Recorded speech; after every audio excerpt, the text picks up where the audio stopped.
The Biden administration has postponed the delivery of some ammunition to Israel in opposition to a major operation in Gaza's southern city of Rafah.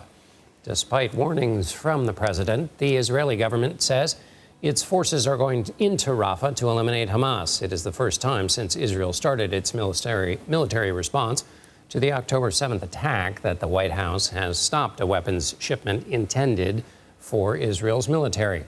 The U.S. has repeatedly warned against a full-scale military operation in the city, where more than 1 million people are sheltering. The IDF says its ground forces seized control of the Gaza side of the Rafah border crossing with Egypt, closing a crucial point of entry for aid into the territory. Meanwhile, in Israel, families of hostages held in Gaza are rallying against the government's rejection of a proposed ceasefire deal with Hamas. Ramy Inocencio is following the story from Tel Aviv. Ramy? Good evening, John. We're now 7 months to the day since Hamas attacked southern Israel. And in this country, there is hope and there's desperation from the families of hostages still held in Gaza. We were at a protest outside the Defense Ministry this evening. Families and supporters were chanting the names of each of the 130 or so hostages.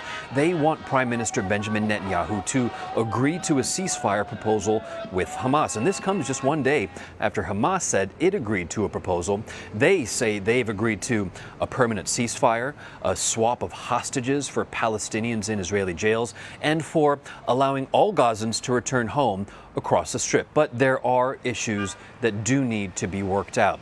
An Israeli source tells CBS News that the proposal calls for an immediate ceasefire, that Hamas says it doesn't have 33 living hostages that Israel has asked for, and that Israel wants to be able to veto the release of some high-value prisoners who they say at least have blood on their hands.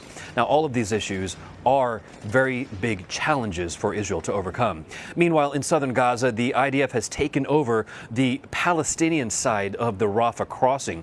Tanks have rolled across Gaza's southern side. The UN says that all aid deliveries have stopped, and now they have less than 1 day of fuel left. But one sliver of good news. The Pentagon now says it has finished construction of that floating pier to boost aid deliveries to Gaza. Weather permitting, John, it'll be connected to the Gaza shore in the near future.